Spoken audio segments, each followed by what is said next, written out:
नमस्कार दोस्तों। आज हम सुनेंगे मालती जोशी जी द्वारा लिखित कहानी पहली बार। तो ये कहानी शुरू करते हैं। दिव्या और उसके पापा फटाफट सीढ़ियां चढ़ गए थे। उनके पीछे पीछे सामान लेकर चढ़ता हुआ होटल का पोर्टर भी नजरों से ओझल हो गया था। मैं ही बोझिल कदमों से एक एक सीढ़ी गिनकर पार कर रही थी। इतनी खींच हो रही थी, कोई लिफ्ट वाला होटल ही ढूंढ लेते तो क्या बिगड़ जाता। पर कभी कभी कंजूसी की हद कर देते हैं ये। 15-20 सीढ़ियों के बाद मोड़ से पहले एक चौड़ी सी लैंडिंग थी। वहीं खड़े होकर थोड़ा सुस्ताने का इरादा किया तो देखा वहां पहले से ही कोई खड़ा है। शायद मेरे विलंबित आरोहण के कारण बेचारे को जबरदस्ती ये विश्राम करना पड़ा है। क्षमा याचना की मुद्रा में मैंने हंसकर देखा तो देखती ही रह गई।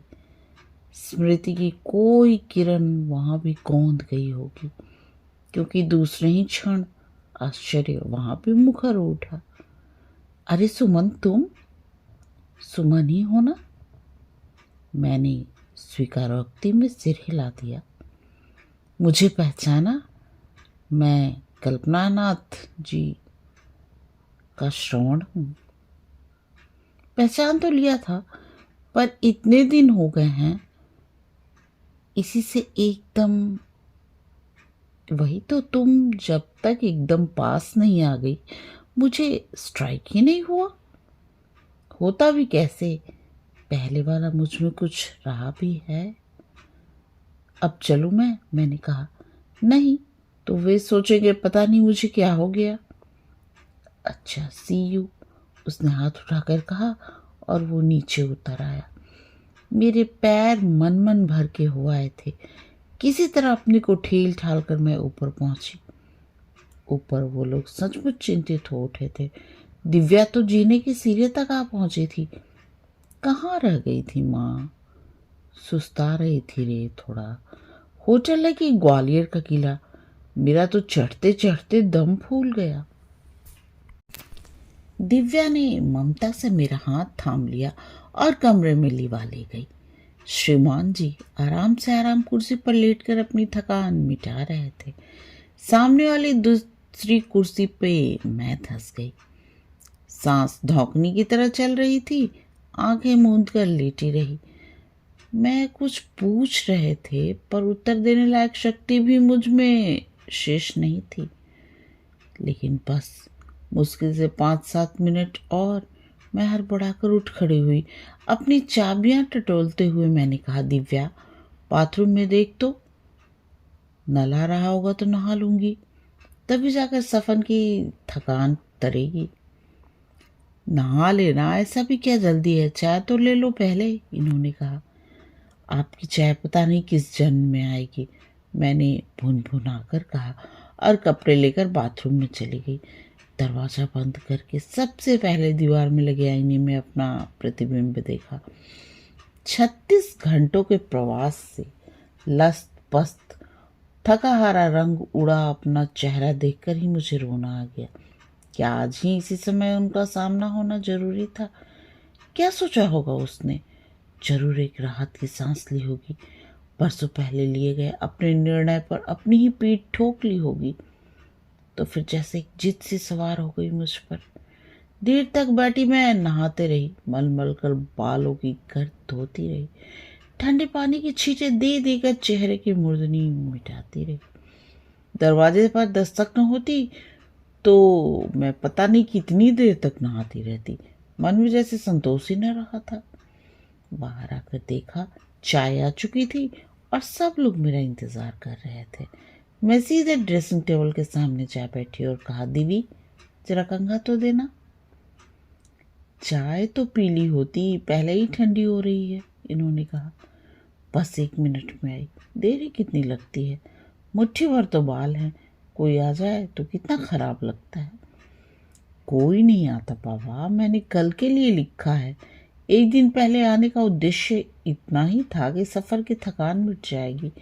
इसलिए अव्वल तो कोई आएगा नहीं, और भूले भटके आ भी गया तो वो लोग दिव्या को देखेंगे, तुम्हें नहीं। तो मैं भूतनी सी बैठी रहूं, मैंने कहा, और कंघा उठाकर फेंक दिया। ये उठकर पास चले आए, एक प्याली में चाय उडेल कर जबरदस्ती मेरे होठों से लगाते हुए बोले, बेकार स्मार्ट बनने की कोशिश मत करो, चाय पी लो पहले। बिना चाय के तुम्हारी हालत कैसी हो जाती है मैं खूब जानता हूँ। मजबूरन पीनी ही पड़ी, और सच कहूँ तो बड़ा अच्छा भी लगा। रेलवे स्टेशन की पनियल चाय पीते पीते उब गई थी मैं। हमारी ईमान मनोवल शुरू होते ही दिव्या समझदारी से बाथरूम में खिसक गई थी, इसलिए इनकी नज़रों में छिपी शरारत भरी हंसी को चुपचाप झेल गई मैं। मन सचमुच हल्का हो आया था। उसी प्रसन्न मुद्रा में मैंने गुनगुनाते हुए अपनी केस सज्जा पूरी की, मुनासिब सा मेकअप किया और सूटकेस खोलकर बैठ गई। क्या पहनूं कुछ समझ में नहीं आ रहा था। 2-3 दिन की ही बात थी, इसलिए ज़्यादा साड़ियाँ लाई नहीं थी। जो इन्हीं गिनी लाई थी वे भी सेंसर होकर आई थी। उन्हें पलट पुलट कर देखा और लड़कियों पर इतनी खींच हो आई। प्रिया तो सचमुच बहुत ज़्यादा बॉसिंग करने लगी है आजकल। इतनी दखल अंदाजी कि मैं तंग आ गई हूँ। इस साड़ी में तुम आंटी दिखती हो, ये रंग बहुत बोल्ड है, ये कूल है, ये ओल्ड फैशन्ड है। लोग ठीक ही कहते हैं, लड़की बड़ी हो जाए तो माँ का पहनना ओढ़ना छूट जाता है। घर में साड़ियों से अलमारी भरी पड़ी है, पर साथ आई हैं तो वही 2-3 सिल्क, एक लखनवी चिकन, एक चंदेरी जड़ी, एक फूल वॉयल। इस तरह मेरा सूटकेस जमाया गया है। हताश होकर मैंने ढक्कन गिरा दिया। वे दाढ़ी बना रहे थे, चौंक कर बोले, क्या हुआ, थक गई, थोड़ी देर लेटूंगी। अब आई ना रास्ते पर। वही तो मैं सोच रहा था कि इतने लंबे सफर के बाद तुम्हें इतनी फुर्ती बाकी कैसे है।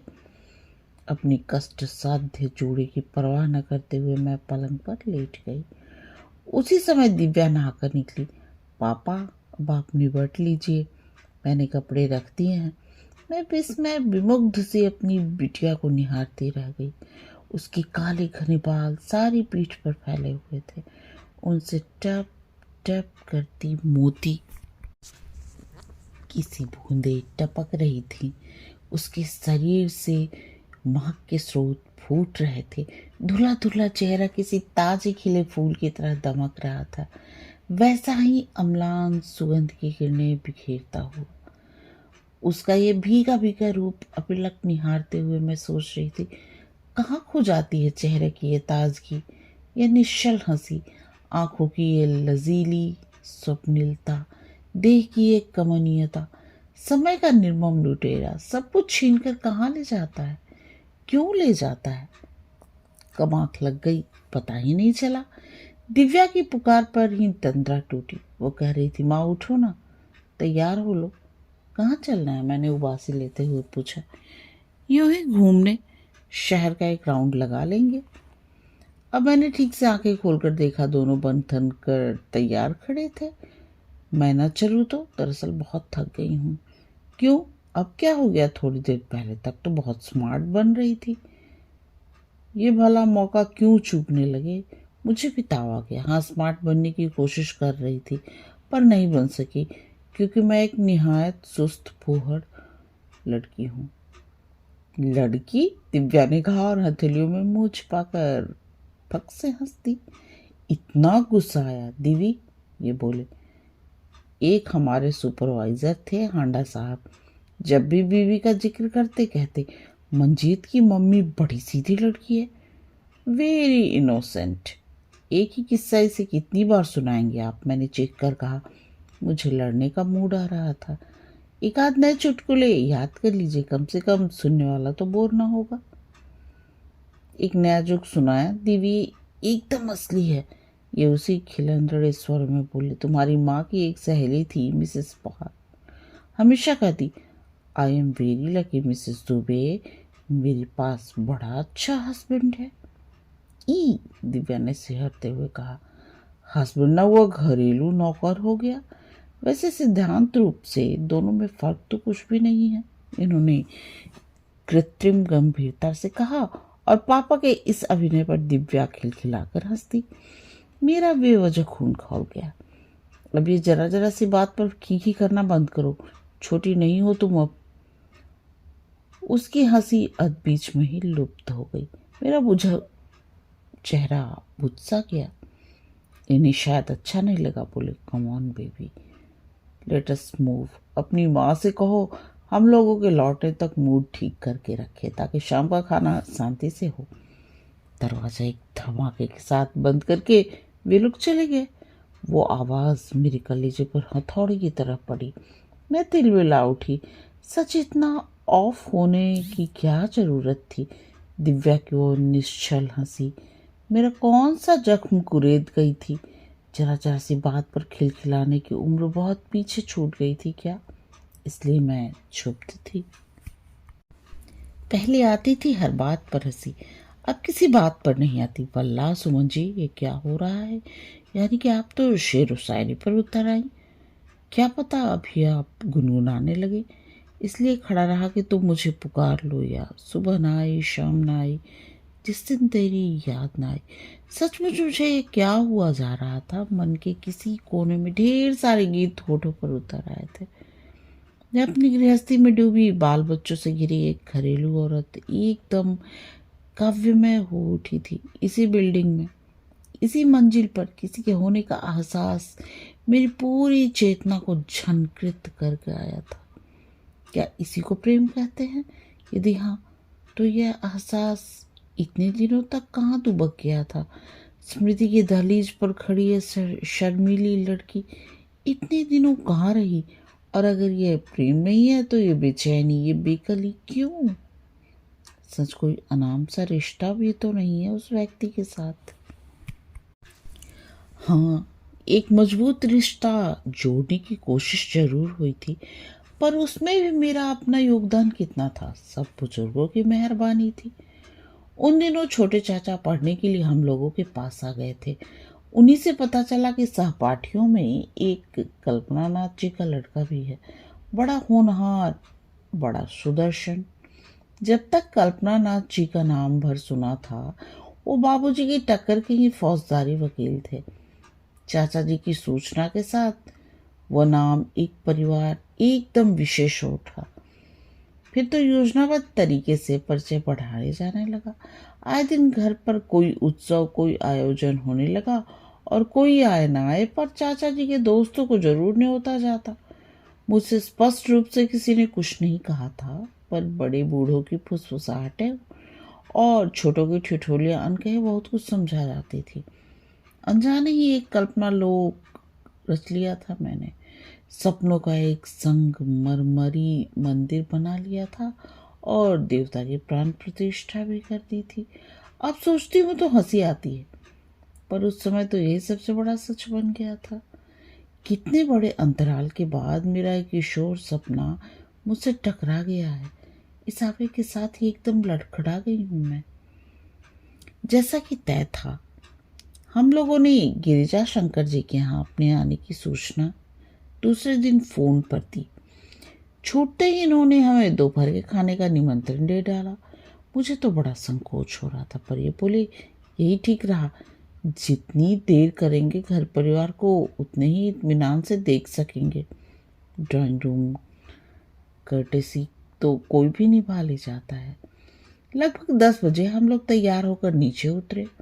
सड़क पर वाहनों का रेल सा गुजर रहा था। दफ्तर की आपाधापी थी। ऐसे में अपने लिए खाली रिक्शा खोजना मुश्किल लग रहा था। वे लोग बेचारे कार भेजने को कह रहे थे, हम ही लोगों ने सौजन्यवश मना कर दिया।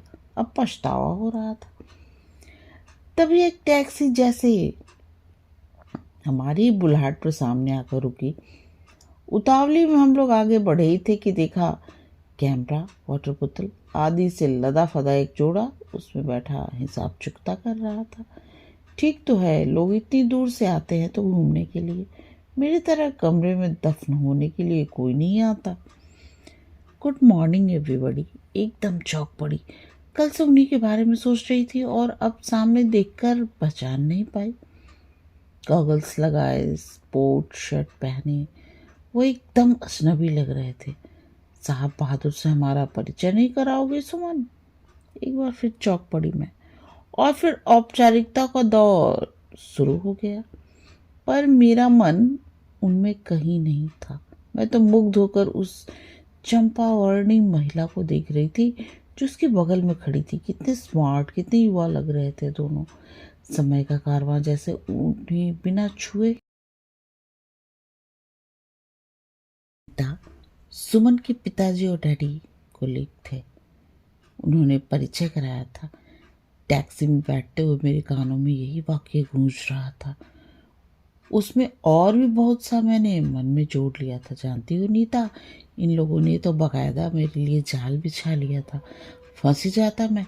हिम्मत से बच गया। डैडी ने कहा, बेटा बचना हो तो उड़नछू हो जाओ। बस इंग्लैंड भाग गया मैं। इसकी शादी के बाद ही लौटा हूँ। मन एकदम कैसा तो हो आया था, क्योंकि ये सारी बातें मेरी कल्पना की उपज नहीं थी। मैंने अपने कानों से सब कुछ सुना था। श्रवण के विलायत से लौटने पर कल्पना नाथ जी ने एक बड़ी पार्टी दी थी। संयोग से उन दिनों मैं वहीं थी, वहीं सब सुना था। श्रीमान जी दोस्तों के बीच बैठे सारा किस्सा सुना रहे थे और मित्र मंडली हंस हंस कर दाद दे रही थी। वो हंसी कितने दिनों तक कलेजे में शूल से चुभती रही। गिरिजा शंकर जी का परिवार देखकर मन प्रसन्न हो गया। जितना सुंदर घर था उतनी ही सुरुचिपूर्ण साज सज्जा थी। जैसे सुसंस्कृत बच्चे थे वैसे ही शालीन बहुएं। जैसे सौम्य वह स्वयं थे वैसे मृदुभाषिणी उनकी पत्नी थी। यद्यपि वो अपंग थी पर घर के अनुशासन पर उनकी पकड़ मजबूत थी। अपने पंगुत्व को उन्होंने बड़ी दिलेरी के साथ स्वीकार किया था। बिस्तर पर बीतने वाली अपनी जिंदगी को उन्होंने व्यर्थ नहीं होने दिया। उसका सदुपयोग ज्ञानार्जन के लिए किया था। बड़ी ही बहुश्रुत महिला थी। दिव्या को पास बिठाकर उन्होंने इतने प्रश्न पूछ डाले कि मैं तो घबरा गई थी, पर लड़की जरा भी नहीं झिझकी। सभी प्रश्नों के बड़ी विनम्रता के साथ उसने उत्तर दिए। मैंने राहत की सांस ली। लक्ष्मी और सरस्वती का दुर्लभ संगम उस घर में देखने को मिला। तीनों लड़के इंजीनियर थे और अपना कारोबार संभाल रहे थे। छोटा जिसके लिए हम गए थे यूनिवर्सिटी का गोल्ड मेडलिस्ट था। अपनी लड़की के लिए मैंने जैसे घर भर की कल्पना की थी यहाँ सब कुछ था। मन ही मन हमने मेहता साहब को लाख लाख धन्यवाद दे डाले। न वो बताते न हमें पता चलता। यहाँ इतनी दूर हैदराबाद में अपनी जाति बिरादरी का ऐसा हीरे सा लड़का कुंवारा बैठा हुआ है। दिन भर बहुत अच्छे ढंग से बीता। उनके सौजन्य और आतिथ्य ने हमें अभिभूत कर दिया। लौटकर दिव्या के आग्रह पर एक फटीचर फिल्म भी देख डाली। अब भी मेरा मूड खराब नहीं हुआ। दूसरे दिन सारी दोपहर सालारजंग म्यूजियम देखते रहे। उस विश्वविख्यात संग्रहालय को देखते हुए मेरा मन दिव्या की शादी की तैयारियों में डूबा रहा। इस आयोजन के सामने दुनिया की सारी चीजें महत्वहीन हो उठी थी। 4 बजे हम लोग होटल लौटे। आते ही ये बोले, सुनो, बगल वाले को चाय पर बुला लेते हैं। बगल वाले कौन? वही तुम्हारे श्रवण भैया। न मेरे कोई लगते हैं, उन्होंने चाय पर बुलाने की जरूरत है। मैंने दो टूक फैसला सुना दिया। खैर तुम्हारे कोई न सही, पर सुबह मैं उनके यहाँ कोल्ड ड्रिंक पी कर आया हूँ। कर्टेसी डिमांड तो बुला लीजिए, पूछने का नाटक क्यों करते हैं? आपको तो बस भीड़ इकट्ठा करने से मतलब है। घर हो या बाहर कोई फर्क नहीं पड़ता, मैंने बेवजह उखड़ते हुए कहा।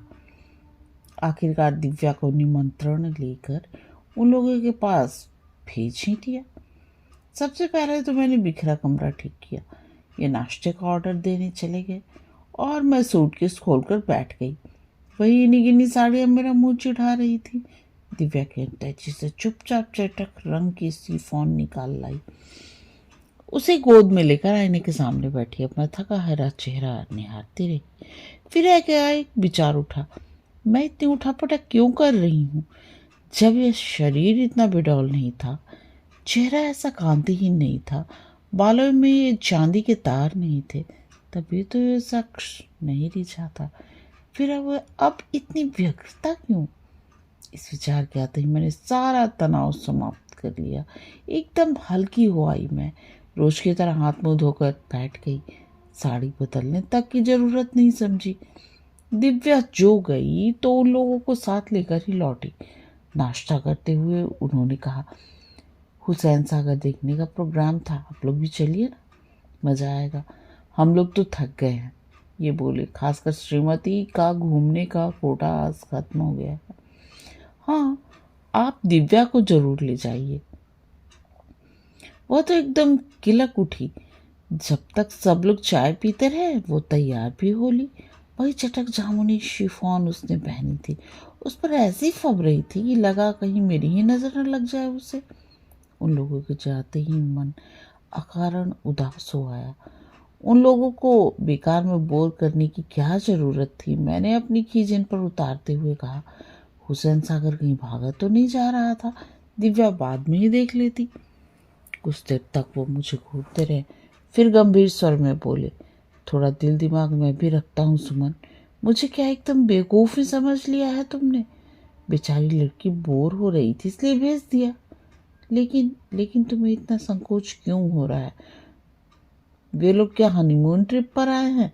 हाई स्कूल में पढ़ने वाला लड़का घर छोड़ कर आए हैं, पता है। और दिव्या बार बार तो इतनी दूर आ नहीं सकती। जो देखना चाहती है देख लेने दो। मतलब वहां से रिफ्यूजल आ गया है, इन्होंने सपाट स्वर में कहा और मुंह फेर लिया। मस्तिष्क जैसे एकदम शून्य हो गया। मोबाइल में इन्हें देखती रह गई। बाद में उसी सपाट स्वर में वो मुझे बताते रहे मैं कैसे सुबह गिरिजा शंकर जी का फोन आया था, कैसे वे लड़की की बेहूदगी के लिए क्षमा याचना करते रहे। कानों से उनके शब्द टकराते रहे, झेलती रही। पल भर में सुंदर शहर मेरे लिए नरक से भी बदतर हो गया। लगा अभी इसी क्षण इस दमघोटू वातावरण से निकल पड़ूं। रिजर्वेशन जाए भाड़ में, मैं जरा बाजार तक हो आता हूँ। इनका स्वर भी एकदम सामान्य सा था। प्रिया और कपिल के लिए कुछ लेता आऊँगा, तुम लोग सामान लपेट कर रखना, गाड़ी सुबह 7 बजे चल देती है। मैंने कोई उत्तर नहीं दिया। उन्हें शायद अपेक्षा भी नहीं थी, चुपचाप उठकर चल दिए।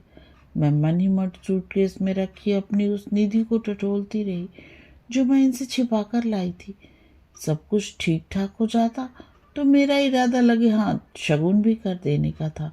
अंगूठी तक मैं ले आई थी। कमरे का एकांत अब असह्य हो उठा।